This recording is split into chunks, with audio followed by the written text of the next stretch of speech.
Good afternoon, peeps. The sheep say hello and welcome. If you're new, thank you very much for popping in. And if you've been here with me for a long time, thank you too.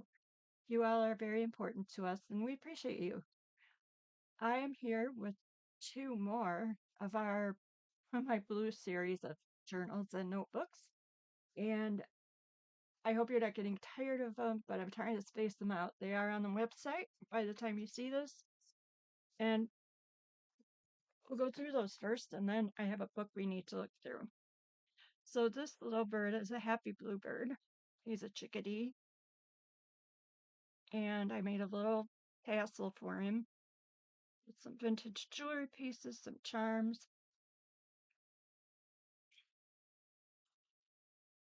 And this is 6x7, has 22 pages, and that would be 44 front and back. And all the pockets are full of fun stuff. And the picture on the front is from just a regular old bird book. I found it, and this one kind of just put itself together with blues and blues. That's a sticker, fabric sticker. This is just funny. I like to alter these old postcards, especially the ones that don't have pretty stuff on them. I just like to do that. So the vintage playing card, an envelope full of goodies. And this is ring bound, so you can take pages out, add pages in, whatever your heart desires. This is tucked in. That's a playing card also. And then there's just a whole bunch of fun stuff in here. There.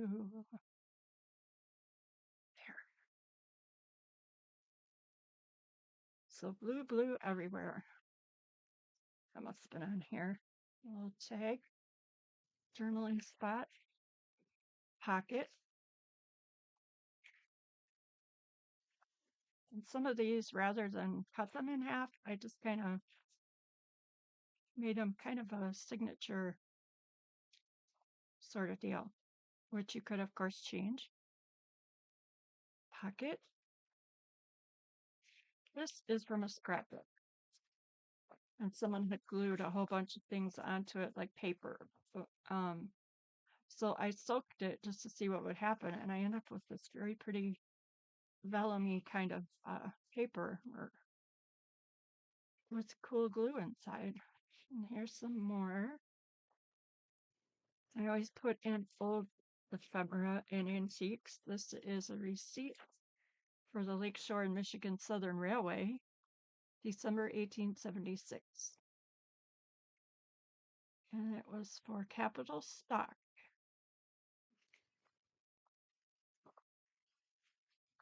And there's more. And there will be more that I put in. This paper is from Bridget. She did her own, I believe she boiled that round of paper and was kind enough to let me have some. And I love it. So I'm sharing. Grail paper and an envelope full of goods. Writing space, plenty of writing or art space.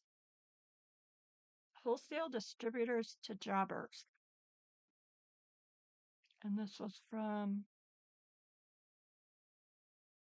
I don't know if the 1925. So you could probably easily look them up and find out more about them. And another envelope with pretty stuff in it. Oops. An envelope that almost didn't, or an umbrella that almost didn't have its handle. And there's just a lot of fun stuff. A little prescription. And then the back is Mark. This someone I know did the stamped on fabric. It's coffee dyed, and I made a mistake back here, so I needed to cover it up. And my grandma says that's character. that is the blue one. I need to sign some of these. Okay, that's a happy chickadee. Oh my gosh, I'm gonna have a cracked lamp. I just know it. This is Little Bunny Blue. He's also a Rand McNally Jr. Elf book. It is 13 pages, 26 front and back, and it's 4.5 by 6.5. He has a pretty tough shape, but I did save his cover. And then this is another one of my bookmarks. So that fits inside, and then all the jewelry and charms are on the outside, and you can take them out when you're arting or writing in this journal. And these are little charms from it's from the bunny book. This is a handmade bluebird bead, glass bead. So I used what I could. Oh, and he has a rubber ducky for his bats. I made that up. I bet you couldn't tell.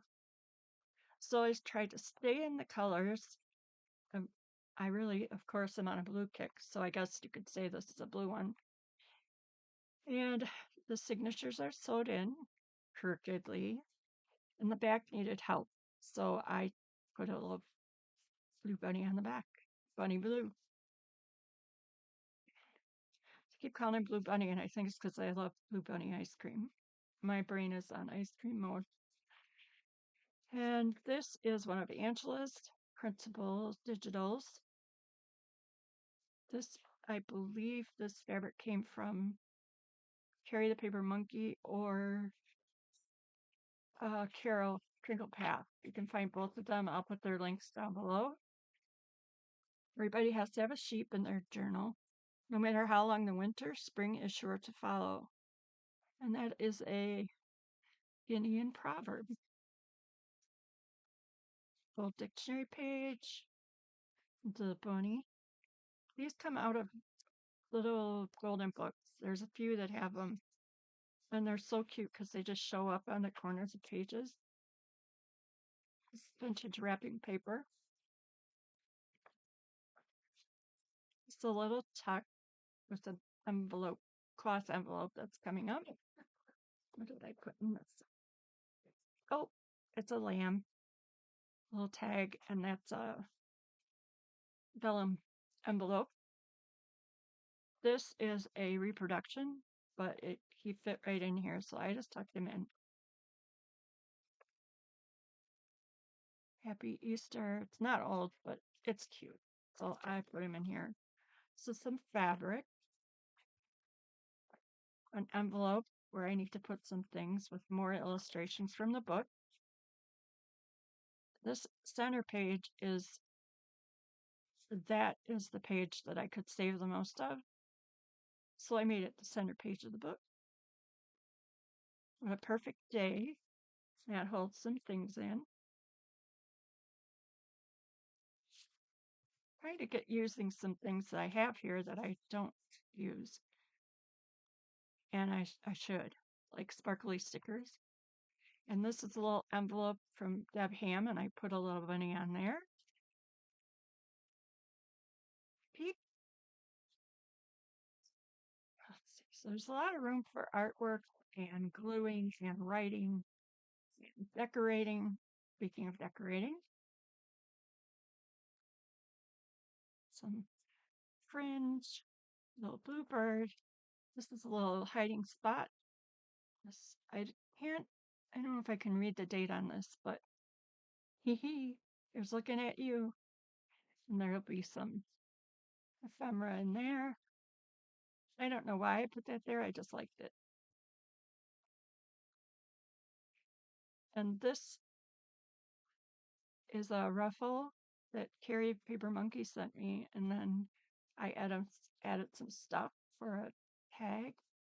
And then it says the end with the happy little bee fairy and some bees. More from the book. I'll forget what's in here. This is a tag you can use. This book belongs to. And this is just a pad of Sharpie paper. And a bookmark or whatever you'd like to use that for. from the leftover pages.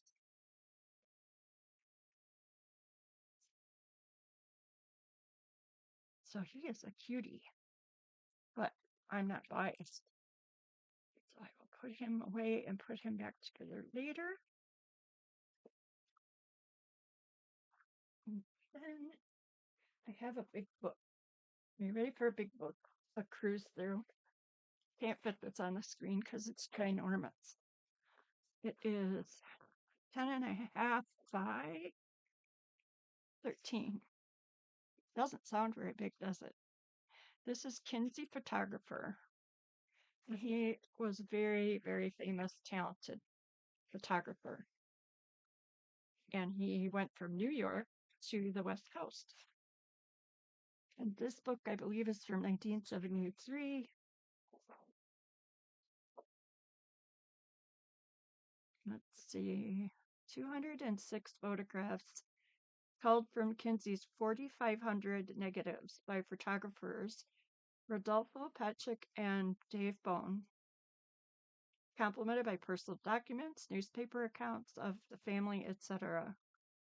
His wife also was a photographer, which in the late 1800s is something in itself, because women, if they did things, didn't often get credit if they were doing something that women don't usually do. All right, I'll do my best so you can see everything. This is at Cedro Woolley, so it must have been meant to be mine, right? Get him popped out of that little store. Kinsey Photographer. And some letters. That's beautiful. That's their wedding certificate.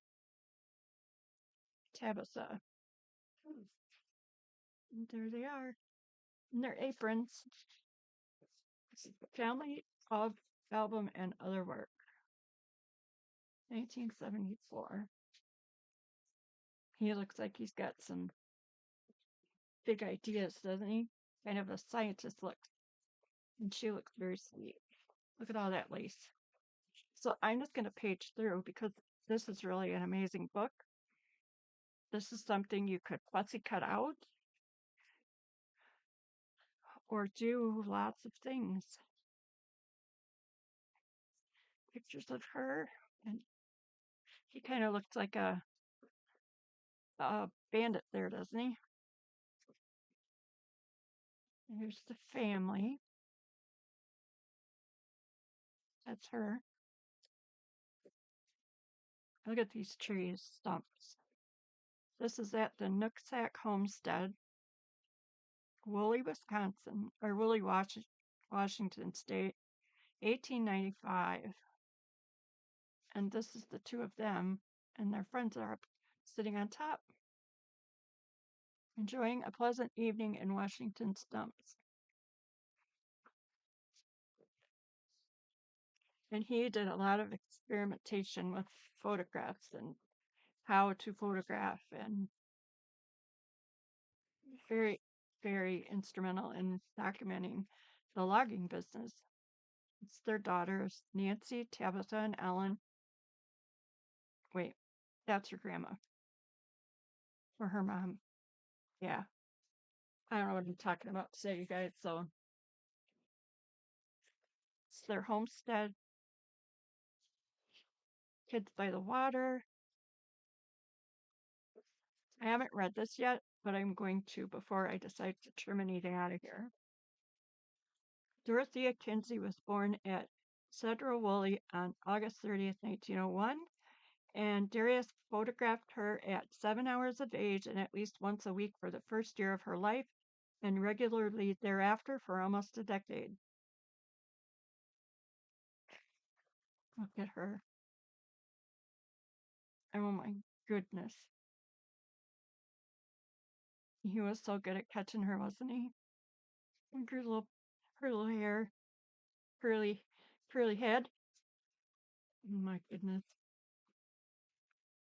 And that's his father and mother.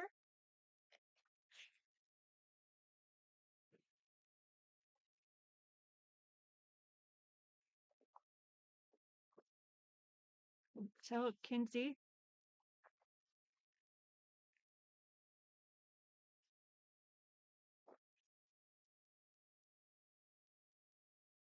I also had sons. This is Clark, very dapper with his umbrella. And this is from the back of some of his cards. Probably backs of photos. If you want your picture taken, you should try Kinsey. The photographer open all the time except first days of each month. But check this out. I've only found 3 little, it's like photo booths, only he did these and just snapped and put them together. But they remind me of the photo booth pictures and I love them. I've only ever found 3 original ones. Some of his ads in the newspapers. Look at him. With that curly hair. Just fancy doings here. That must be him. Very fancy.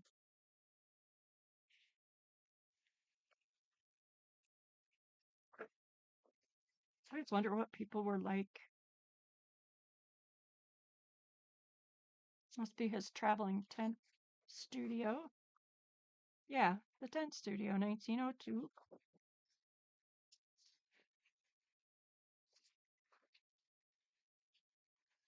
A lot of these prints were glass plates.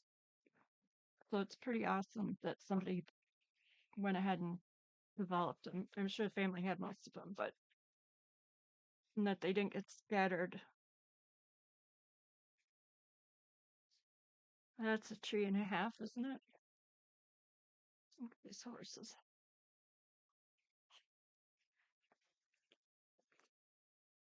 Goodness. This log will cut for 40,000 shingles.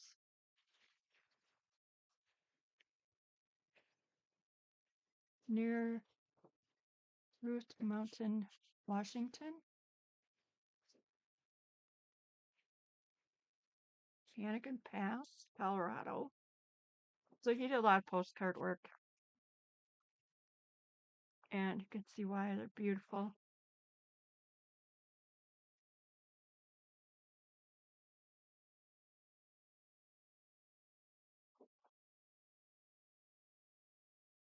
And there's the city of Cedro Woolley, 1899. God, do you guys have these Japanese beetles? I'm about to scream if one more flies over here.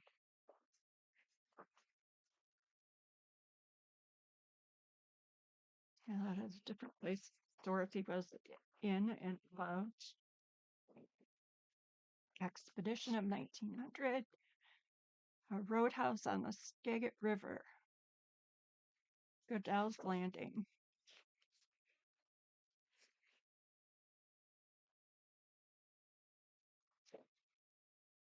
And here we go. Should I make us some reservations? Skagit River Hotel. Barron, Washington.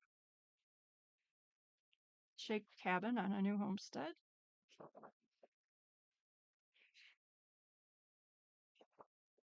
A shake cottage. It's made from split cedar boards. Puget Sound. And this, I love this. A cedar stump residence, 22 feet diameter, 1901. So these huge stumps, and they made a home from them. Clever, clever.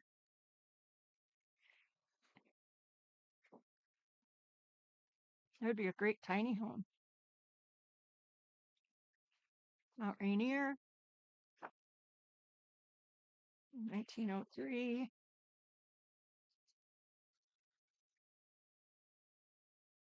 Pack horse walking a log over a canyon near Mount Baker, Washington. Yeet.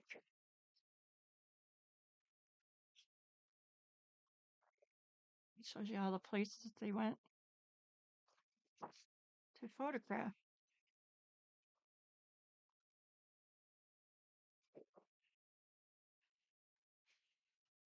I just love these books. And sometimes you just never know when you look at a book what you're going to find inside that you maybe could use or get some inspiration from. Turn of logs at Landing Donkey. Donkey. Skagit River, Washington. Good grief.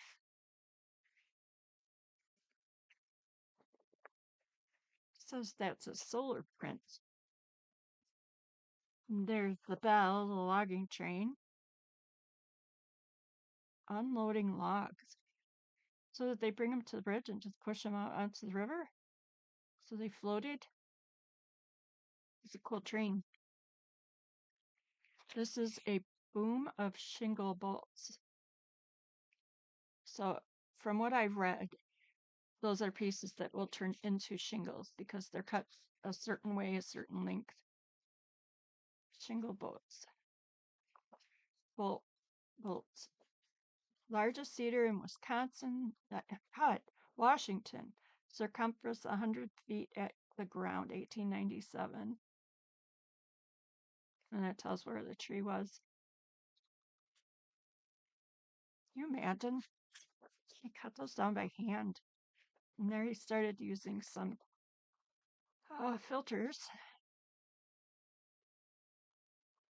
It was a reversed image as he accidentally loaded the plate incorrectly and photographed the boys with the emulsion facing away from the lens. How about that?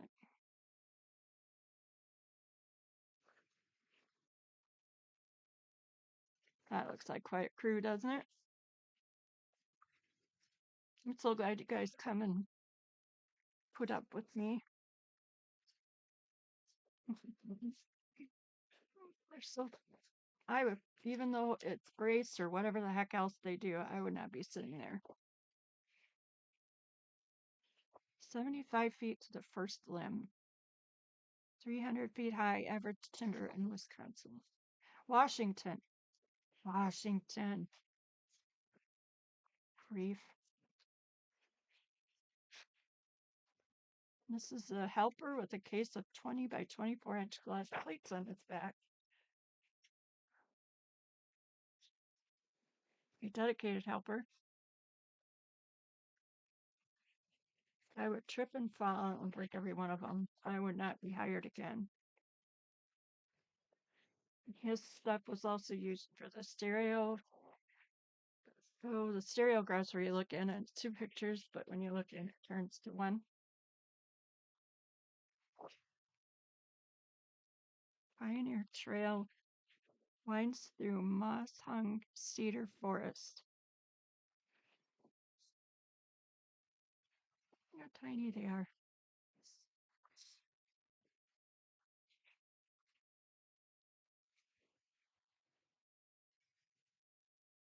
This is the Seattle years taken with his big camera.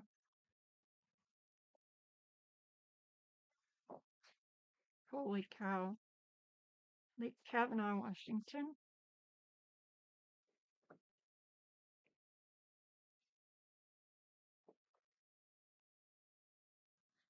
12 feet in diameter. So this goes on with a lot of logging pictures and it's beautiful. Their hats. A pipe.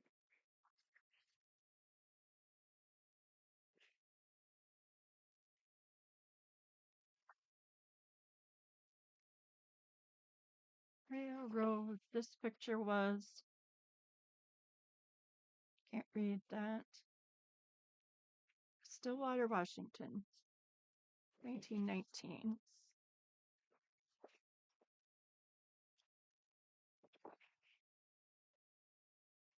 Sources.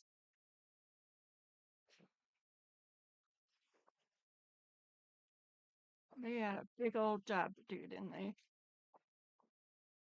And they interviewed people that knew him. Now, that looks crazy. Monroe Logging.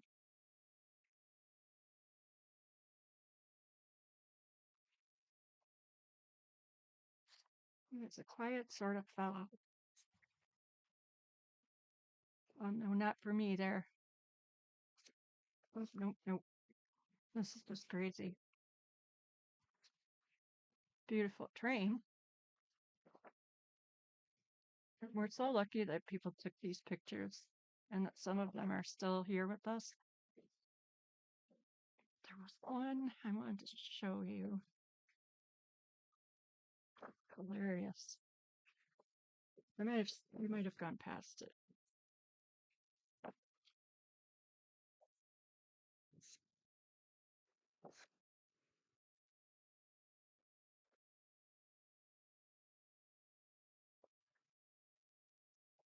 He didn't like to be with people much, it says.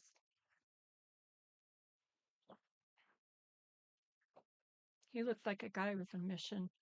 Well, I'm not sure what picture it was I wanted to show you. I should have put a marker in it. But I didn't. Oh, that's a cool one. All his fancy equipment.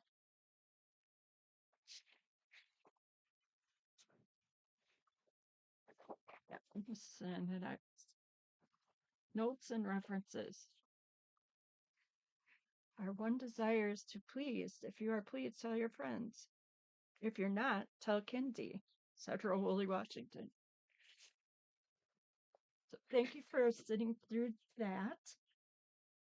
It was fun. I hope you always grab a cup of tea or coffee when you come into my videos because you just never know where they're going to go. I have a pile of things sitting next to me that I wanted to show you, and then I just start taking off the top. So I have one more to do, I think, and I will see you in that one. Thanks for stopping by, everyone.